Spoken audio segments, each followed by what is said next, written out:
Om Namo Bhagavate Vasudevaya. Om Namo Bhagavate Vasudevaya. Om Namo Bhagavate Vasudevaya. It's April 8th, 2024 in Hillsborough, North Carolina, New Goloka, and we're going to be reading from Śrīmad-Bhāgavatam, Canto 10, Chapter 51, and we're going to be reading 15, 16, 17, and 18. I think we have 15 up right now, yes? Sayachita Suraganair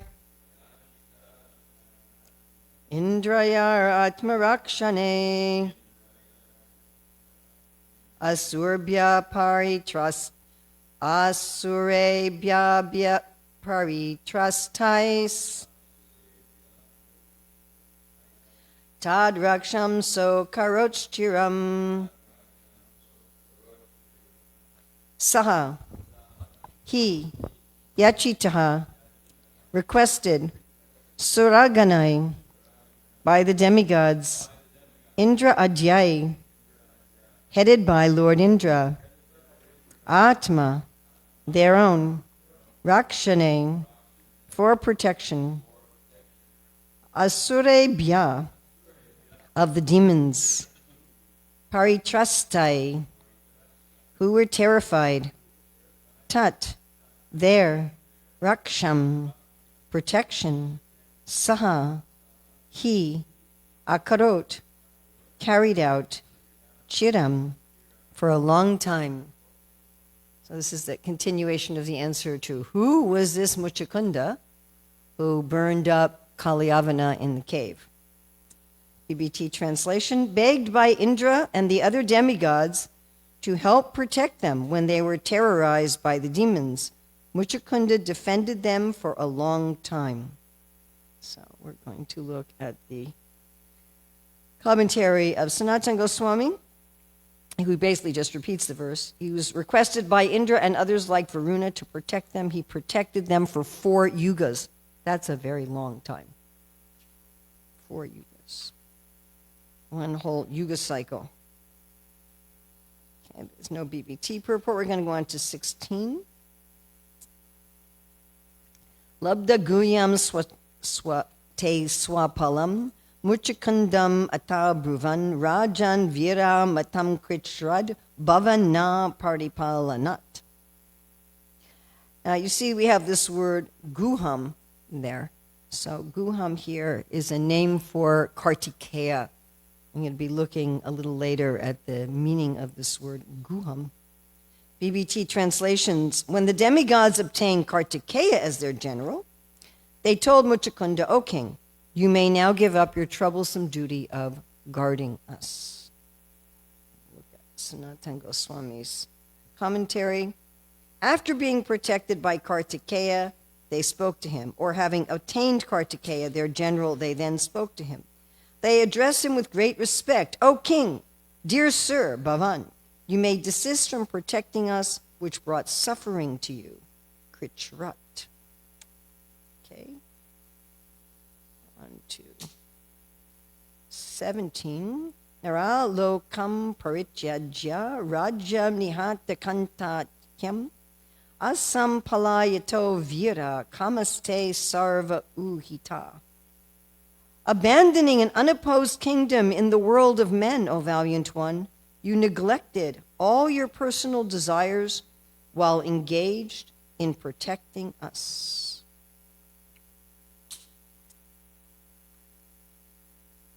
Sanatana Goswami says, Kama means objects of the senses. O valiant one, you are capable of doing this. They use the word te, you or by you, to show affection. So that's rather interesting. The previous verse, they use bhavan. In many languages, there's more than one way of saying you. Like in English, we just have one you. But in many languages, there's different ways of saying you depending on to whom you're speaking and how intimate you are. So bhavan is a way of saying you that shows a lot of respect, and here te is a way of saying you that shows affection. So they're showing both respect and affection. Okay, and we'll go to text 18. Sutta Mahishyo Bhavato Gnatayo Matya Mantrina Prajasta Tulya Kalina Nahuna Shantikalita. The children, queens, relatives, ministers, advisors, and subjects who were your contemporaries are no longer alive. They have all been swept away by time. Sanatana Goswami comments, Amatya refers to a tax collector and mantrina to a person who gives advice. They do not exist now because they have attained other bodies, kalitaha, or they have been taken away. This is a little explanation about.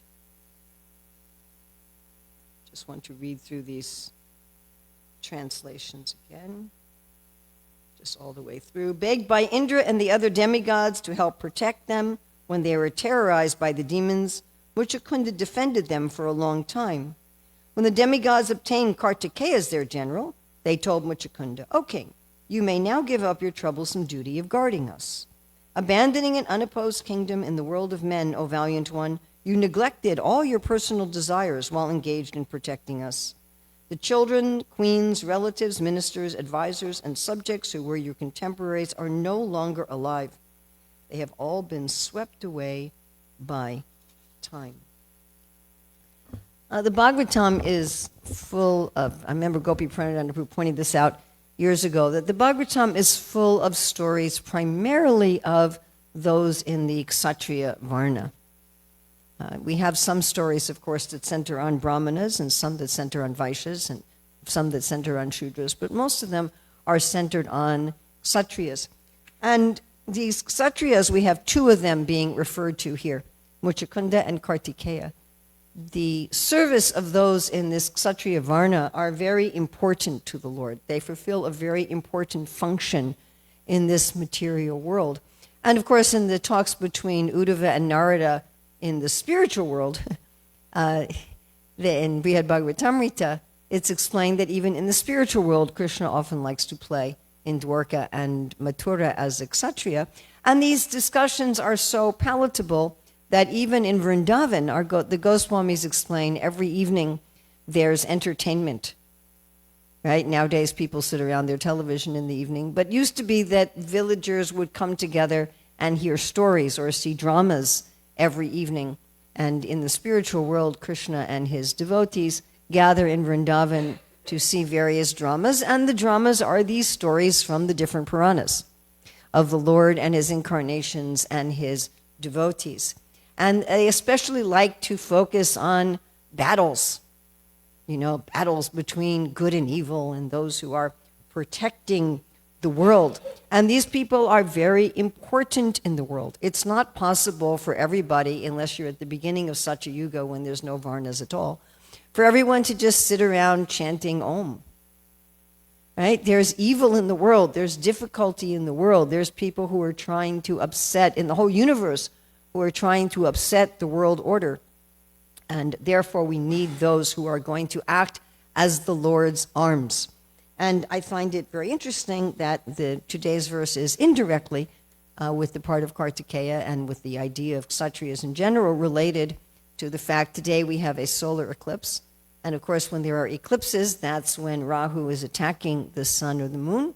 And this is very much related to another battle that took place on the shore of the ocean of milk between the demigods and the demons. So I want to look at Muchakunda and how he's acting here, ideally as a Vaishnava Kshatriya, and Kartikeya, who is also a Vaishnava Kshatriya. And then I would like to look at our modern day. How can those in the modern day, in 2024, who are Vaishnava Kshatriyas, work according to the Lord's plan? So here we see that Muchakunda is asked by the demigods, can you please come and help us and become our Senapati, become the head of our armies? That's extraordinary. That's absolutely extraordinary. We earthlings are generally being protected by the devas. We're pretty weak, we earthlings, compared to the demigods. They're taking care of us for some earthly king, even though, as described yesterday, he was in the family of Ishvaku and Vivaswan, but still, for an earthly king to be asked to protect the demigods is very extraordinary. So we see this mood of Kshatriya that she is willing to go and serve the other devotees of the Lord, to do what's needed, even if it's something extraordinary. And the fact that he's a human being that's leading the demigods is just, to me, it's inconceivable. That he's such an empowered jiva, that he's able to actually lead the demigods to fight against the asuras in the universe. And of course, even in the modern day, there's a lot of fiction about things like this, intergalactic battles where some human being saves the universe from demoniac forces. And these fictional stories come about because these things actually happened. And because these things actually, my own theory is because these things actually happened, they're there in kind of collective human memory. We were here on the planet in other lifetimes when these things happened. And therefore we have some human memory that there's some human being that's so extraordinary that they go into the cosmos and they're fighting, intergalactic, intersolar system wars against the demons. What's also really interesting about Muchukunda is that he makes the universe his family. So such a conception is there for the renunciates, those who are vanaprasthas and sannyasis, where they give up their family, but they make the world their family. Renunciation, Prabhupada says, is not narrowing, it's broadening.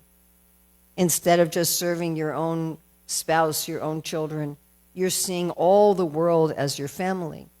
But such a view is not just there for those who are renunciates. It's also there especially for the Kshatriyas, who are considered to be the main mothers and fathers of society. And they see all the living entities as their children.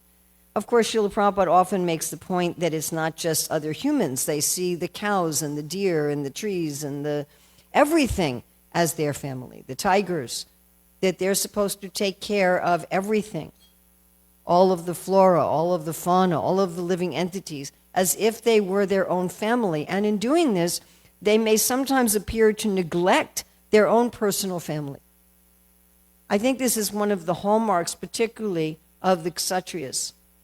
Even at the modern time, we know that someone who's in the military or someone who's a police officer or someone who's a firefighter or a first responder of some sort or in the diplomatic corps or people who have jobs like that in the field of government, they may have to be away from their families for an extended period of time. They may have to work odd hours.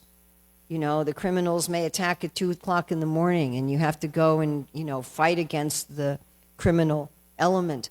And you have to be willing to sacrifice, your arm and your leg and your ear and your eye and your life for the sake of protecting people in general. And so the family members of somebody in that mood also has to be in this mood of sacrificing.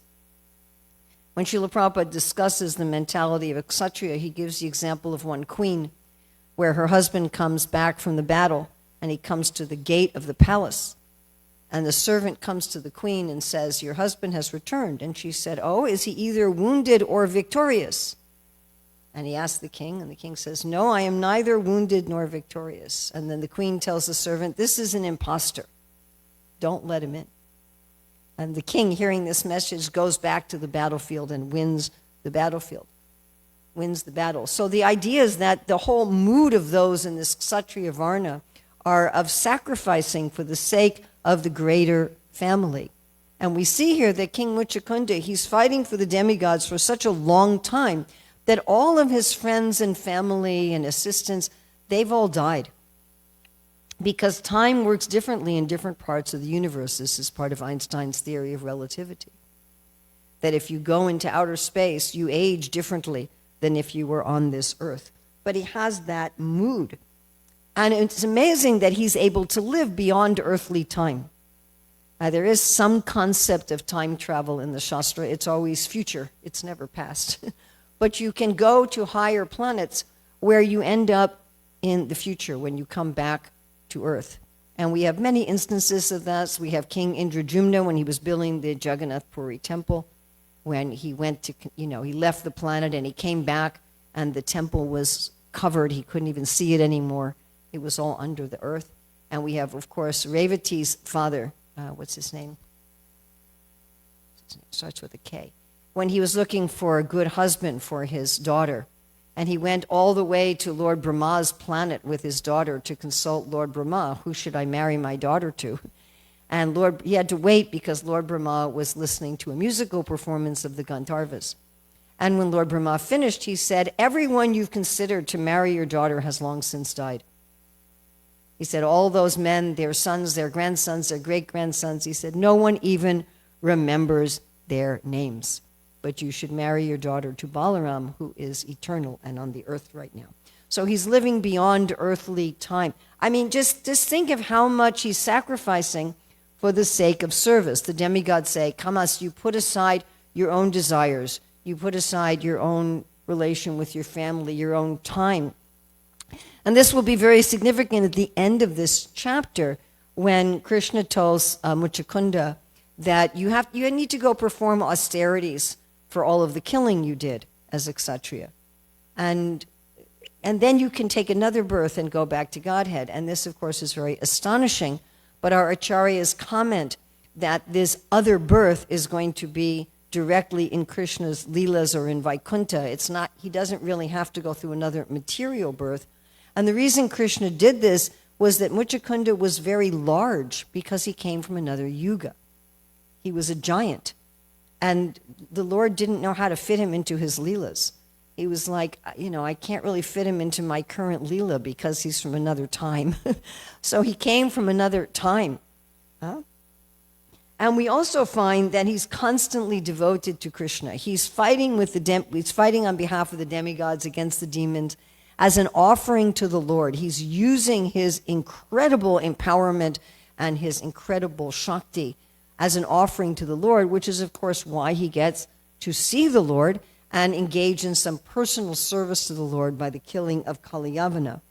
The other very interesting thing is that in this particular verses that we're looking at today, is he's being asked now to retire. So the demigods are saying to him, your replacement is now here, and so you can retire. Kartikeya is here. We don't need you anymore.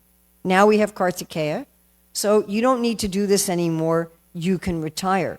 And Muchukunda gracefully accepts this. He doesn't argue with it. He doesn't say, well, I'm indispensable and I'm so important and how is the universe going to go on? Again, think of how powerful he is, that he's able to be the commander-in-chief of the demigods, but he doesn't say, well, I'm so strong, I have to be here.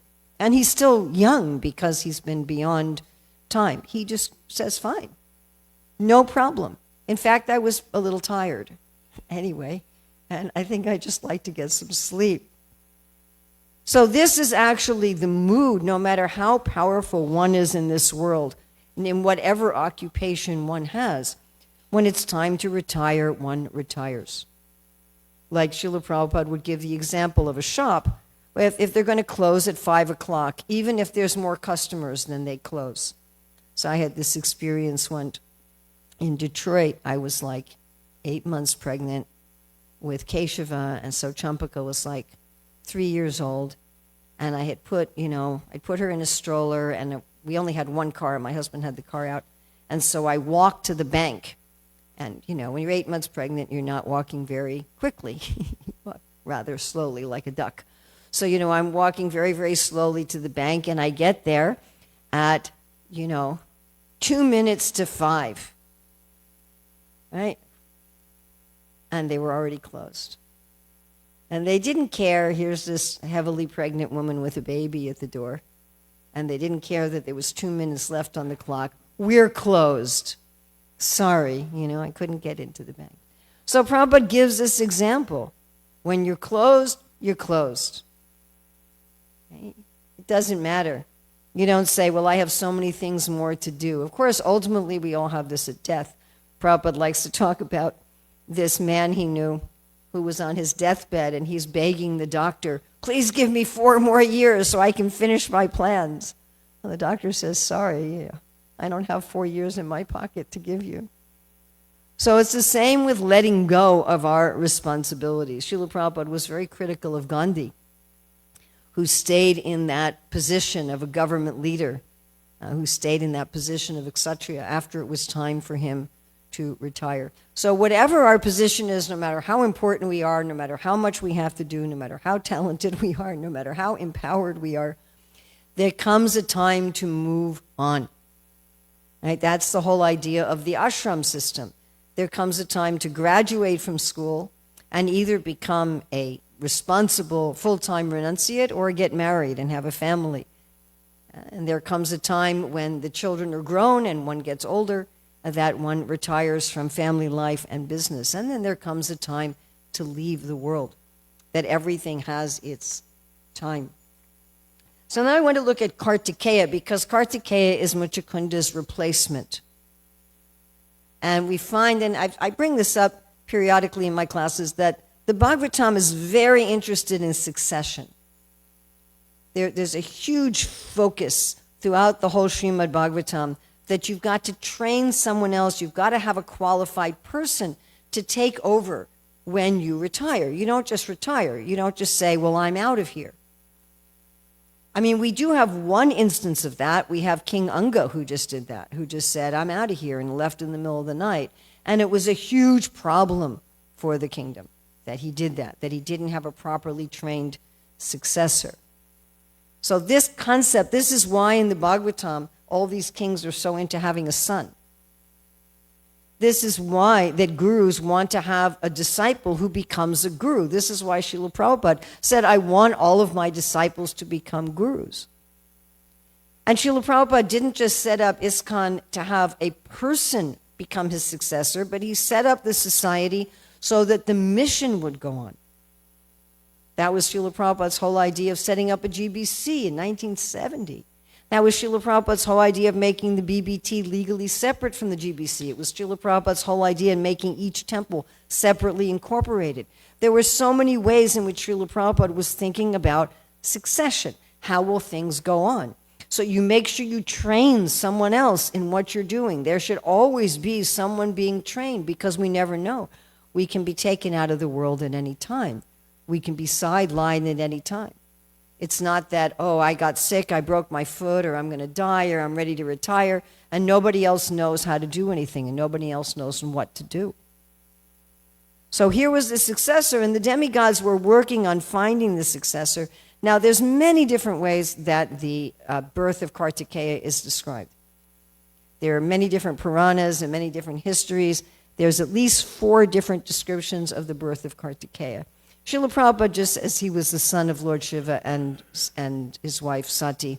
So I'm just going to leave it at that, because I could spend an hour talking about all these different ways. And I personally have a lot of skepticism about stories that are just sort of told in tradition, or maybe it's in this one Purana and we don't even know if the verses are bona fide and things like that.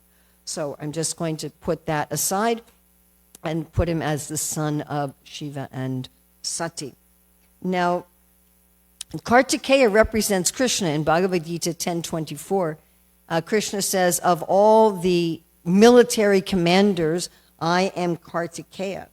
And he also takes part in Krishna's pastime. So in Bhagavatam 3:130, Vidura is asking about the welfare of the Yadu dynasty. And he says, how is Jambavati's son Samba, who is also Kartikeya? So this Kartikeya enters into Krishna's Dwarka Leela as Samba, and Samba's a real character. So we have Krishna's chief queen, his first queen is Rukmini, and sometimes it's said his favorite queen is Satyabhama, but his pet children were the children of Jambavati. And this child of Jambavati, Samba, Sa-amba, means he was also the pet of his mother. So he was the pet child of both his father and his mother. And because of that, he was a little cocky. He was a little cheeky, as they'd say in the UK, because he knew that my parents will always protect me. So when he was a young boy, he went with some of the other Yadu children, and he dressed up as a girl, and he put an iron club under his clothing, and he asked the sages, he had his friends ask the sages, our friend here is pregnant. Is she going to have a boy or a girl? And the sages were offended. And they said, he's going to produce a club which will destroy the Yadu dynasty. And that's exactly what happened. And then he also kidnaps Duryodhana's daughter Lakshmana at her Swayamvara, so she was supposed to choose her husband. And he just kidnaps her and carries her away. And this results in a whole very tense situation between the Yadus, where the Kauravas and the Yadus were at odds, and Balaram comes to be the mediator. And then there's all this insulting of Krishna that the Kauravas do, and Balaram becomes very angry, and he starts pulling Hastinapur into the Ganga, and anyway, everything's finally rectified, and Samba marries Lakshmana. But that is also Kartikeya. And then, as we say, today we're going to have this solar eclipse. So the eclipses come because the Lord, as Mohini, cuts off the head of Rahu, who's an eternal enemy of the sun and the moon. Rahu is sitting between the sun and the moon, and Rahu periodically tries to swallow the sun and the moon. Now, when Mohini kills Rahu is when she reveals that she's Vishnu. It's that moment when she takes out her Sudarshan and cuts off the head of Rahu that everyone goes, oops, who is she? And then the demons rise up in battle. We've been tricked again by Vishnu. And then there's huge battle that takes place on the shore of the ocean of milk.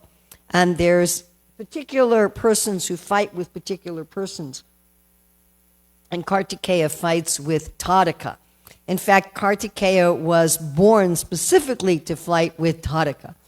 That Tadaka was a demon who had a benediction from Lord Shiva that he could only be killed by a 7-day-old infant. And Kartikeya killed Tadaka 7 days after his appearance. And now we also find, though, that Kartikeya sometimes apparently fights on the wrong side. We have Banasura, who's a devotee of Lord Shiva. And when there was a big fight with Krishna, that was over the kidnapping of Aniruddha by Usha. So Kartikeya was there fighting with Pradyumna. Now again, this is fascinating because Kartikeya has also expanded himself as Samba, one of Pradyumna's brothers. But here Kartikeya is fighting with Pradyumna, Krishna's first son from his first wife Rukmini. And Pradyumna wounds Kartikeya so badly that he has to leave the battlefield. So here we have Kartikeya, who's the chief general of the demigods, but yet he's wounded by Pradyumna. Now, Kartikeya is called Kartikeya because he was nursed by the Kritikas, who are in the Pleiades. The Kritikas are the wives of the 7 sages, and that's a whole other story that I will not get into, but that is why he is called Kartikeya. And he is one of the rulers of the planet Mars. Kartikeya represents martial, the kind of the height of the Kshatriya mood. The Kritikas, the Nakshatra Kritika, is a cutting. Kritika means to cut, cutting without tenderness, without mercy, just being there on the battlefield. And Mars represents this martial energy. It's why we call it martial. Its color is orange, and its day is Tuesday, and its ruler is Kartikeya. But every one of the planets also has an incarnation of Krishna, who's its ruler. Can anyone guess what incarnation of Krishna rules Mars and Tuesday? Huh? 2 good guesses. Parshuram rules Friday.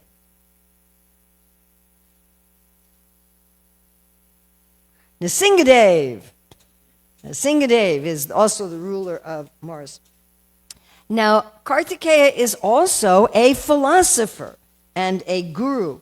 As we know, a guru can be in any of the 4 varnas. And there are many Kshatriyas who are Rajarshis. They're not just fighters, they're great philosophers.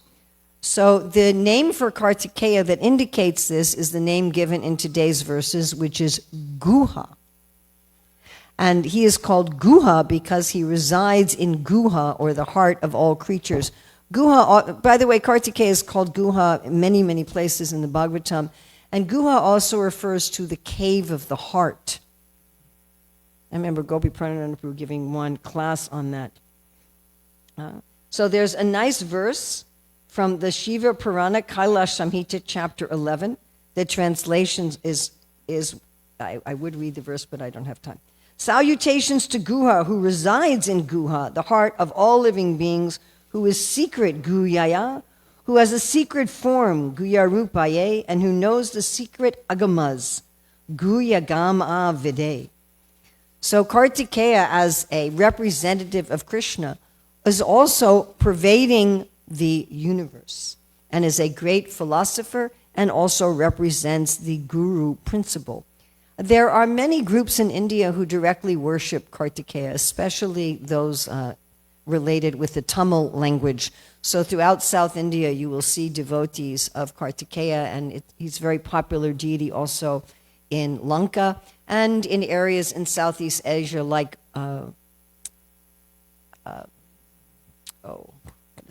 Malaysia, where there's a huge Tamil population. So obviously, our modern Kshatriyas cannot expect to be asked by the Devas to lead their army. So that's not to be expected, that Indra and Varuna and Vayu and Agni are going to come and ask you to conquer the demons of the universe, and that the only person who's able to replace you is Kartikeya. But even modern devotees who are in this Kshatriya mood, they can be fighting for morals and justice and ethics in the world. That's their sphere. The Brahmanas fight for truth and wisdom, and the Kshatriyas fight for morals and ethics and justice, and the Vaishyas fight for sustainable regenerative wealth, and the Shudras fight for a high level of integrity and honesty in all of the crafts and skills of the world. So this is the domain of the Kshatriyas. They also run into danger. We have this word Abhimanyu as the son of Arjuna, and Manyu means danger, and Abhi means toward. If you think of firefighters who run into the fire when everyone else is running out, or the police officers who, there's shooting going on in a school and they run into the building, right? Not like fake Kshatriyas, like we had those, right? A couple years ago, those police officers who didn't go into the school shooting because there was shooting going on. And their main purpose in the society is to keep peace and security and stability. It's not that they're trying to foment crises, but their main dharma is to keep crises from happening, to keep there to be peace, protection, security, and stability. Although when a crisis comes along, they're energized by that. These are some of the special demarcations of somebody with the Kshatriya mood, that they run into danger and that they're energized by crises. When a crisis comes, they have a state of calm focus, unlike most other people who, when a crisis comes, they go into a panic and they run the other direction. So whatever our nature is, it's not really that one nature is better than another. Some people think it's better to be a Brahmana, but we couldn't have a society with a bunch of floating heads. That wouldn't work. It wouldn't function.